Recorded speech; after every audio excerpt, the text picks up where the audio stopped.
One thing is I just wanted to ask, is it that they're compensating for an increased lending over the election cycle? So if the election is next year, they're going to increase the lending, and then 2 years after the election, they're going to pull back the lending to compensate for the increased lending before the election. Yeah, you can think of it this way, which is that all of the coefficients are, I mean, it's all relative, obviously, so all of the coefficients that's non-election years are negative in terms of how much is being lent, and they're also negative in terms of the chance that this loan becomes an NPA.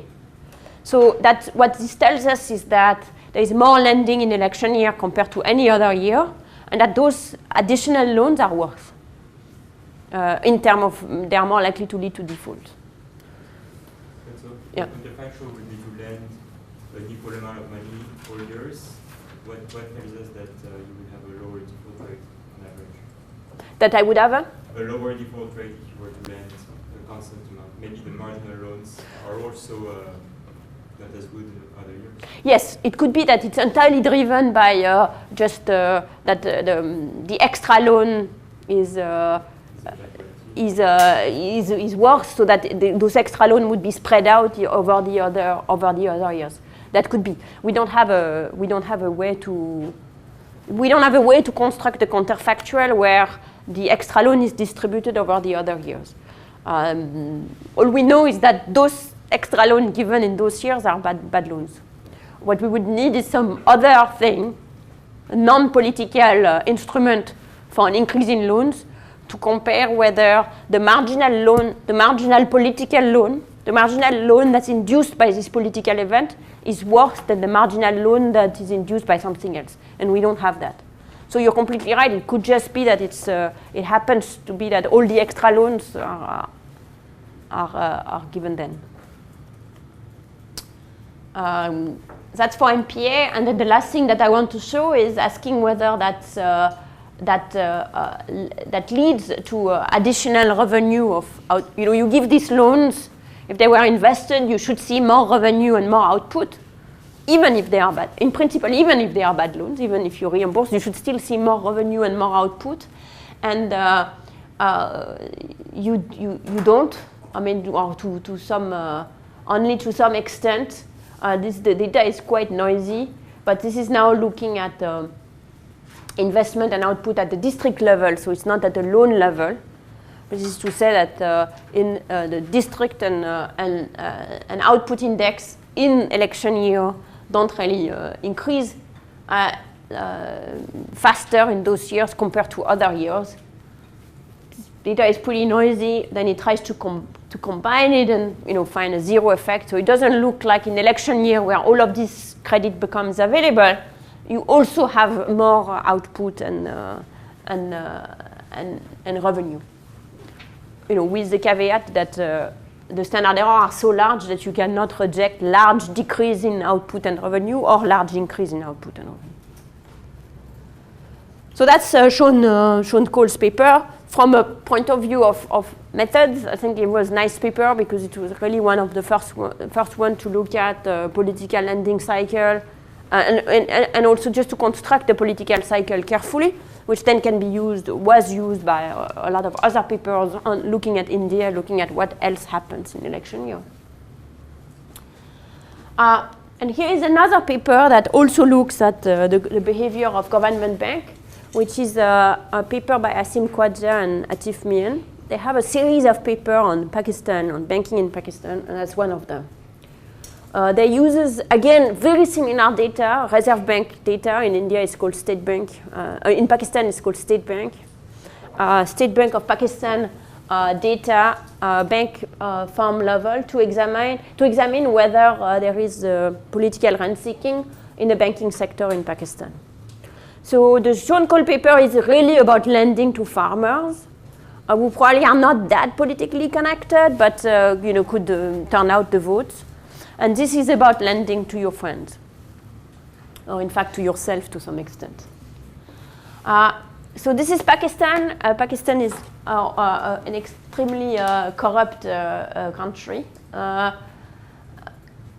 And with a volatile political environment, with a lot of changes in who is in power at any given point in time, that tend to, sometimes stay they put their predecessor in prison or they execute them occasionally.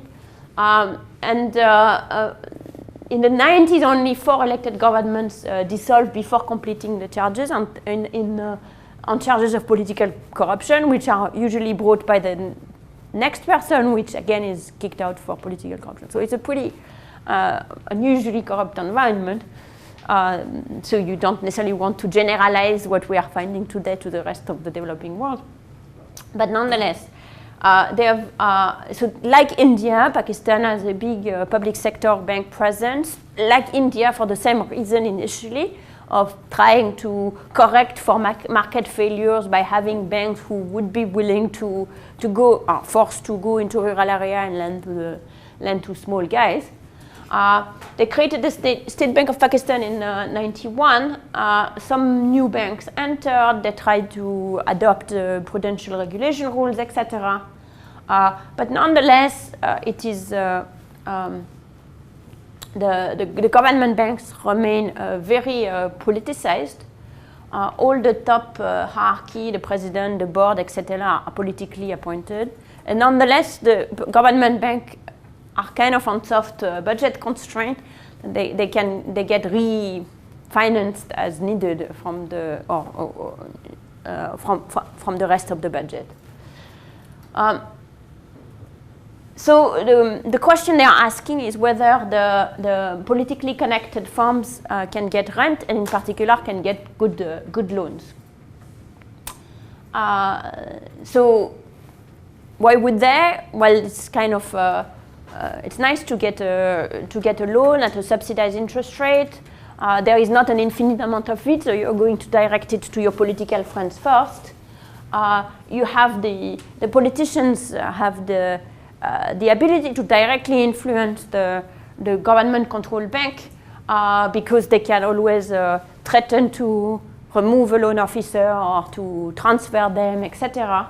In general, this transfer, that's kind of an aside, but this transfer is a very powerful way. Transfer of the small guy is a very powerful way in which politicians, even not so powerful politicians, control what is happening in banks, but also in police and in various government administration. So there is a little bit of work on transfer, but not that much. But that's kind of a very powerful way at all levels. So the president can threaten to kick out the head of the Reserve Bank, and the local MLA can threaten to kick out the bank branch leader. So what do they have? They have many loans, quarterly loan data on who got a loan and how the loan is performing for about 100,000 loans. And they have the loan size, the default rate, recovery rate if there was a default, and who the loan was given to. And then what they do, and that's something which is part of a larger project that they have, is that they digitize the board of all of the firms that are in the data set. So those are not small firms, those are listed firms. They have boards, and they are trying to find out. So they have another paper that we are going to talk about when we talk about firms, where they use this board data to look at the network of firms. So how the firms are connected with each other. But in this case, they look at how the firms are connected to the political sector. So for example, imagine these firms that has Asim and Atif at on their board, and Atif also happened to have been a candidate to an election. So they match the name of Atif, and they call it a political firm because it has at least one political person on their board. Then you can refine because this database has information on which party they are, whether they won, whether they lost, etc. So we can go a little bit further than just saying this is a political firm or not. So we know whether the firm has a politician on the board, we know how much they got, we know whether they won, we know which party they belong to, and we know their own whether their party won, and we know their own election margin. So that way we can go beyond this is a political firm or not. So the basic empirical strategy is just to compare political forms and non-political forms. What's the basic, so for example, you look at whether or not I get a loan, or how much money I get, or whether I default on my loan, on whether it's a political firm or not. What's the problem with that? If I want to interpret it as a way, for example, I find that political firms get more loans, what could be a drawback with that, a problem with this equation, with the interpretation of this equation?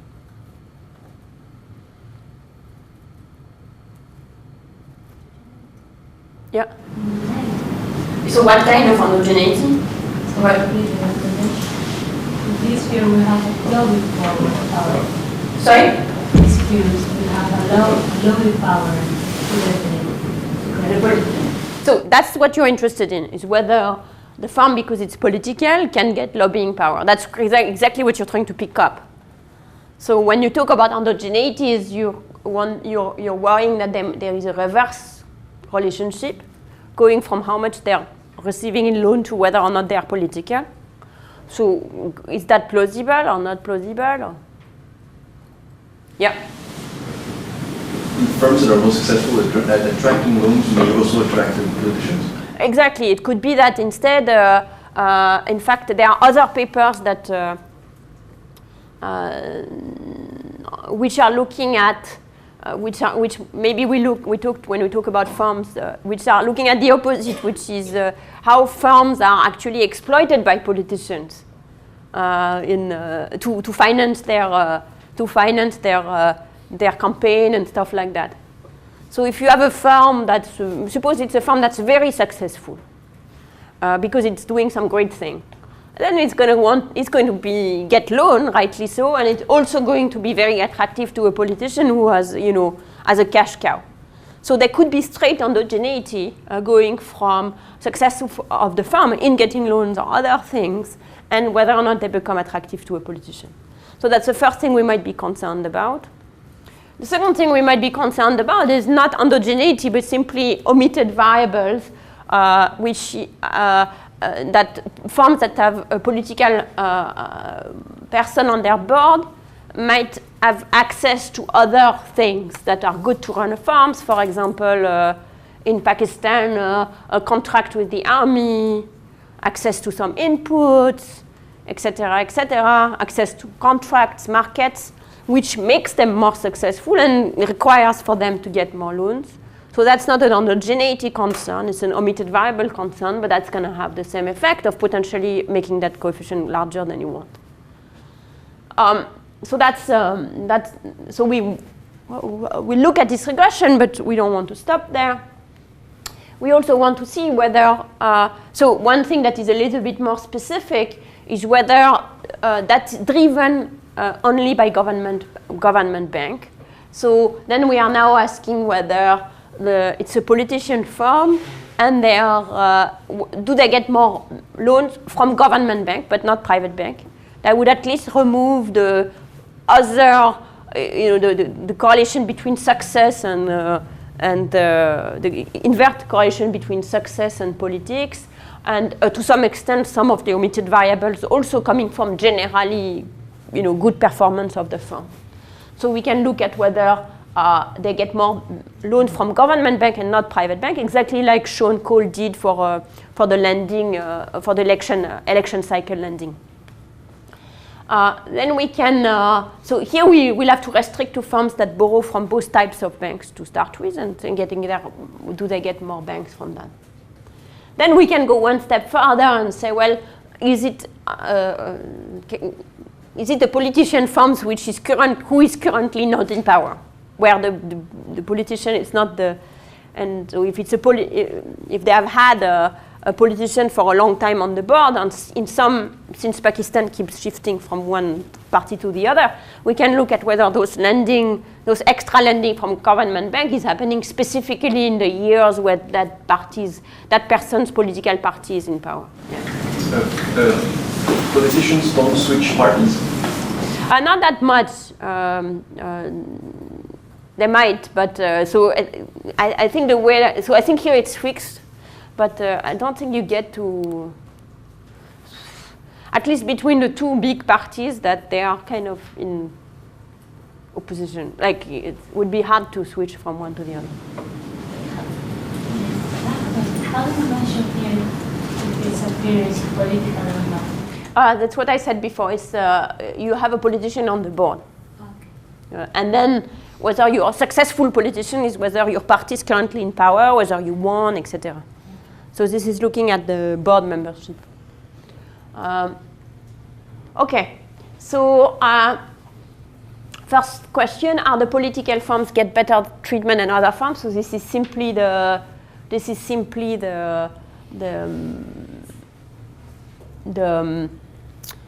OLS correlation, and you can see that they get much larger loans, and those loans have larger have more default, more likely to be in default, and they have a lower rate of returns, which driven in large part probably by the default.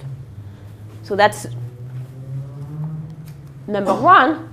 And you can say, is it driven by all banks or just by government banks?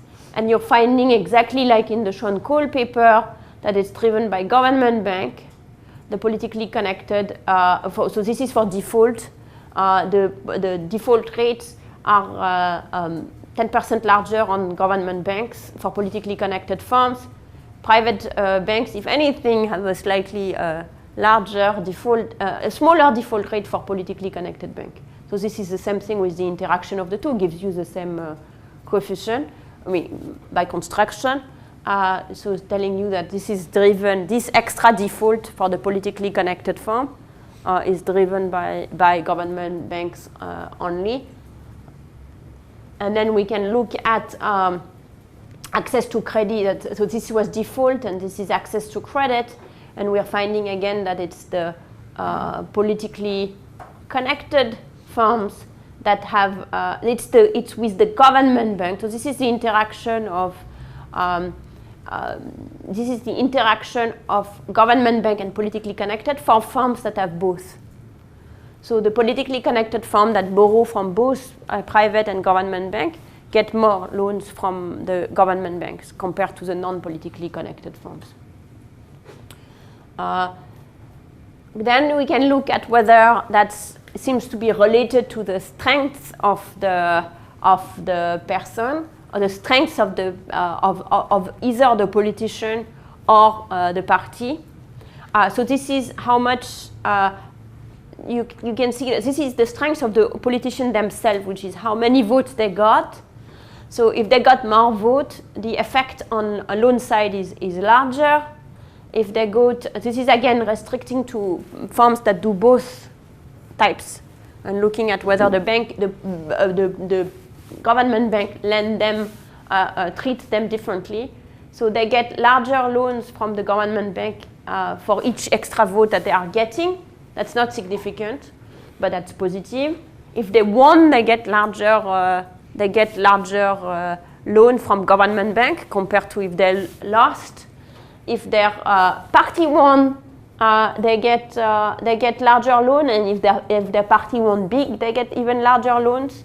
And so that suggests that it's related to the strengths of their the strengths of themselves as politicians and the strength of their party as a politician, which kind of makes it a little bit more likely compared to the other alternative theories that we were discussing, that it's about politics as opposed to about some other measure of success. So this is the party in power. If your party in, so this is now restricted to politically connected firms that experience change in political status. So your party was in power or it was not in power, and you can see that it's basically happening when your party is in power, that you are. It's when your party is in power that you get the extra loan, not just by being a politician. In fact, that one is pretty strongly negative. Sorry, that's not in power. That's just the party in power times government bank. That's the behavior of the private banks. So it's when your party is in power that you are given more money. Now, in general, we can look at these firms, politically connected firms, are they more productive? Remember that they could have access, they have access to more loans, we already know that. So they could have access to all sorts of additional inputs. So to some extent, anything that we're finding here, if we're finding them to look less productive, that's really a downward bias of how terrible they are. And we're finding, nonetheless, that they are less likely to be exporting. If they export less, and their export productivity is lower. So these are basically firms that are, you might say, well, maybe that's not really a measure of productivity, but at least an exporting firm means that someone in the world wants what you are producing, so they are less likely to be be good firms. So in summary, the politically connected firms get more fun. They don't seem to be doing very much with it. So then they try to compute the cost for that, to say about 0.3% of GDP is the lower bound, and then the bigger bound of the deadweight lost is 1.6% of GDP. So this goes with a lot of assumptions, so I urge you to look at the paper. It's in the QJE some year back. But just to give you a sense that now, because we are talking about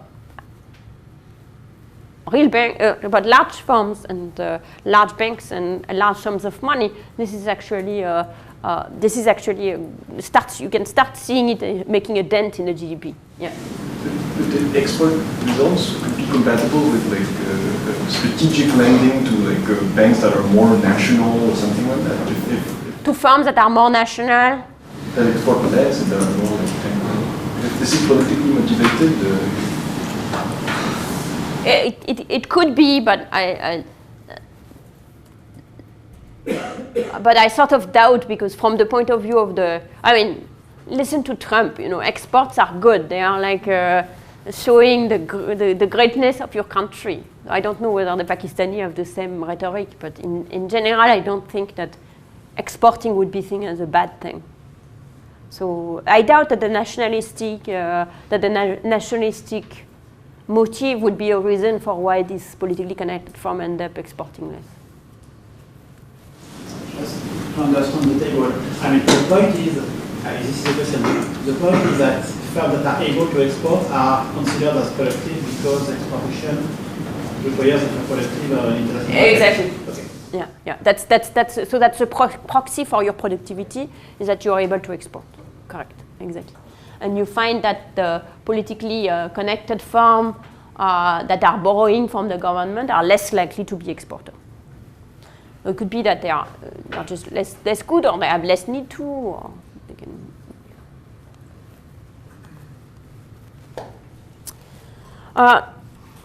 So to kind of close up this, so we have seen many reasons, both with the internal organization of the banks, and on top of that, all of the political economic consideration that we might have, to think that banks are not very good at allocating the resources to their clients, and therefore the good firms might not get enough loan. The bad firms might get too much credit. So let's think a bit about the good firms. The good firm might not get a loan enough money. Does that mean necessarily that they are credit constrained? And it doesn't necessarily imply it, because those firms that are able to be bank clients, they also get a bunch of their money from the market.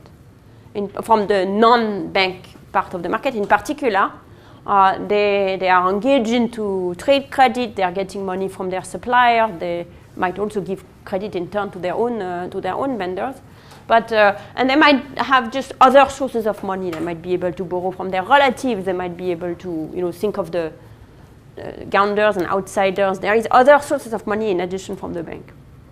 So the question is whether, so if we want to know whether the fact that the banks are themselves inefficient doesn't necessarily imply that larger firms that are borrowing from banks are credit constrained. and it doesn't tell us much about the marginal product of capital at the margin for these firms. So, and that's still important a question that remains important to answer, again, because, so we've spent some time on the smaller guys who seem to be able to be, where a lot of the very, very small firms seem to have very high marginal return of capital and would use capital effectively if they had access to it, which and larger than the interest rate, so they might be credit constrained, but it doesn't tell us anything from the large firms. It gives us a reason to suspect that they might be credit constrained because the banks are not doing their job, but we still would want direct evidence of that.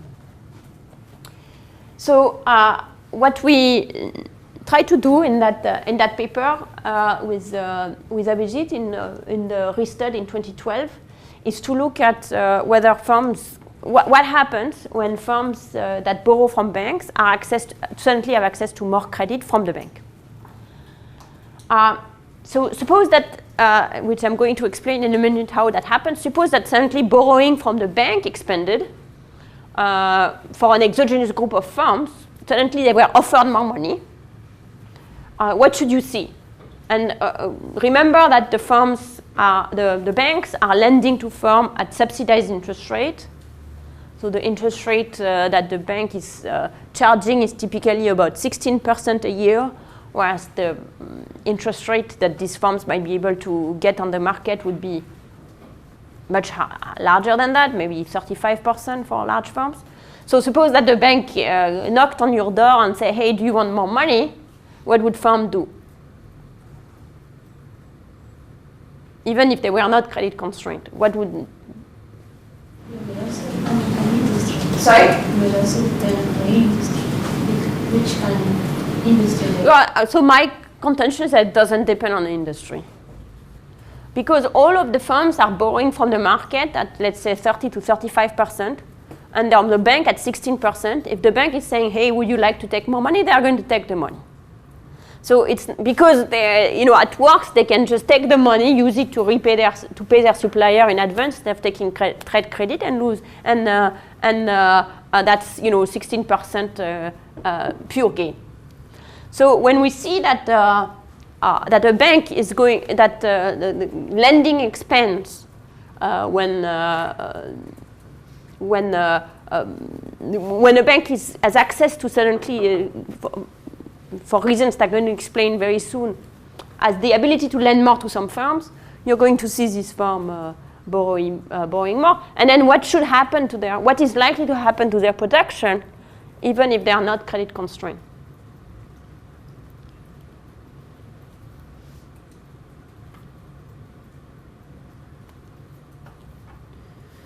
So the answer is that it's going to depend. It's going to depend on whether the amount of money that is available from the bank is enough to substitute entirely from the existing informal markets. Because if it's able to substitute entirely from the existing informal markets, then the marginal interest rate that the firm is facing is now 16% instead of 34%, which it was before. So imagine what a firm is doing is that they borrow as much as they can from the bank, and then at some point they get cut off. Maybe earlier if they are a political firm, or if they are not a political firm, and later if they are a political firm, but at some point that's exhausted. And then they'll equate that to their marginal product of capital. Scenario number one, their production function is such that what is available, or the bank is able to offer them is such that they are not even credit rationed, which is at a 60% return, the bank is just lending them enough. Scenario number two, they would like to go a bit further. Then they are going to borrow from the informal market at 34%. And then suppose they are not credit constrained, they are going to borrow until f prime of k is 34%. Okay? If they are credit constrained, they are going to borrow until they have to stop. suppose in the case that they are not credit constrained, the bank is now coming and say, I can lend you a bit more. Case 1, the bank is lending them a bit more, but still not enough to go to entirely substitute for the amount of credit they're getting from the informal market. Then they're going to take the money. They're going to make more profit, but they're not going to increase their amount of sale because the marginal cost of capital remains the same for them. It's still 34%. So if firms are not credit constrained, that is, they can borrow as much as they want from the informal market, what I'm going to see when there is this exogenous increase in how much they can borrow is they're going to take all the money they can. There is going to be a one-for-one substitution from the informal market, and I'm not going to see anything happening on sales or cost or anything. They're not going to change their production function. If the bank is lending them still in a world where they are not credit constrained, but the bank is offering them so much that they can entirely substitute the informal market with the formal market lending, then the marginal cost of capital has changed for them. So in that case, if the marginal cost of capital has changed for them, it becomes 16% when it was 34%, they're going to expand their production somewhat, because now they go to a bit of more of K, such that f prime of K is in fact 16%. Okay? Does that make sense? So that's the non-credit constrained world. So in a non-credit constrained world, I'm not going to see any change in sales for firms until firms have completely substituted the informal credit for the formal credit that comes at a substitute rate. Now, in a credit constrained world where they were not getting enough informal capital, then what they're going to do is shift everything up. So in that case, I am going to see they're going to take the money from the bank, not change how much they were borrowing from the informal market, because that brings them closer to where they would like to be. So in a credit constrained world, I'm going to see no substitution between formal and informal markets. I'm going to see that they continue to borrow just as much from the informal market. And I'm going to see an increase in sales, even for firms that continue to borrow both from the informal market and the formal market. Does that make sense? So what's the experiment so we are going to look at precisely what happens when firms have access to, so a group of firms suddenly have access to more of this subsidized loan, using a reform and then a backtracking of the reform in India. So in India, banks, all the banks, private and public, are required to lend 40% of their portfolio to something called the priority sector, which is the rural sector and small enterprises and microcredit. In '98, the limit. So how do you get defined as? How do you get defined as priority sector? Is as a function of your investment in plant and machinery. Fixed some time before so that you cannot game it too easily. And at some point, firms that were, a bunch of firms that had between 6.5 million and 30 million rupees in investment in plant and machinery became eligible. So they extended the limit. So a bunch of largish firms that were not eligible for priority sector became eligible for priority sector. And then in 2000, they went back and say, oh, now the limit is 10 million. So there is an expansion of the priority sector where big firms become eligible after '98, and then again a decline where the biggest firm became ineligible again. So what we do is we have access to data from a single bank, and we're looking at how much firms borrow from them and their sales and the profit of the firms from this bank. And this is for this paper that we wrote, that model of evergreening, so to a little bit understand what the loan officer were doing in the bank. Because the first thing that you're, so this is, I discussed credit constraint. If you would like to borrow more at the interest rate you pay on the marginal dollar you borrow, so this is if you don't have enough, and So this is the discussion we are having before, that the unconstrained firm will use subsidized credit to pay down the debt, and then they will start expanding. The constrained firm will use subsidized credit to expand the sales. So I'm going to run regression of the type, change in, so this is all going to be in logs, change in loans on whether you're a big firm, it's post the expansion, and then interaction of the two.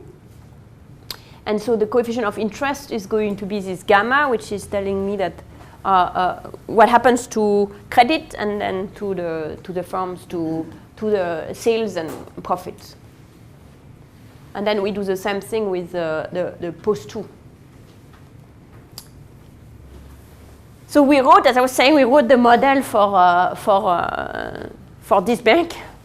So if you run a regression of an OLS regression, I'm not going to show you the table, but if you run an OLS regression of credit, of sales on how much credit they get, you find almost nothing. Like they don't seem to be. It doesn't seem to be the case that good firms are getting more credit, or that the combination of the causal effect of credit and the selection effect of credit is about 0. And another thing, which is nothing seems to explain whether or not the firms will get an increment. So it seems to be that firms are on a, you were saying a 4-year review. In this bank, it seems to be more like a 2-year cycle, where every 2 or 3 years you get an increment. And that's unrelated to anything else. It's like basically it becomes their turn. Including the reform, it doesn't seem to have affected whether or not they get an increment. What this reform did affect is, I'll show you the table, what the reform did affect is how much increment you're getting if you get an increment. So you can see that here, the probability of a change in limit is completely unaffected by this reform. So even though they suddenly have these new firms that are that can come to that become to the priority sector, which becomes, which are presumably people they would like to lend to, they're not more likely to get an increment. It's not their turn. On the other hand, if they get an increment, they get a much larger increment in that year. The firms that for which it was time to get reviewed, after they get put into the priority sector, they get a 27 percentage point increase in their limits. And then when they got kicked out of the priority sector, they get a 44% reduction in their limit. So now we can look at what happens to this to the sales and the profit of these firms. And if you want to relate it to the evergreening model, this is really exogenous credit now. So this is suddenly like for this group of firms, the G has become bigger compared to the other firms. Like there is some value in lending to them as opposed to lending to other people.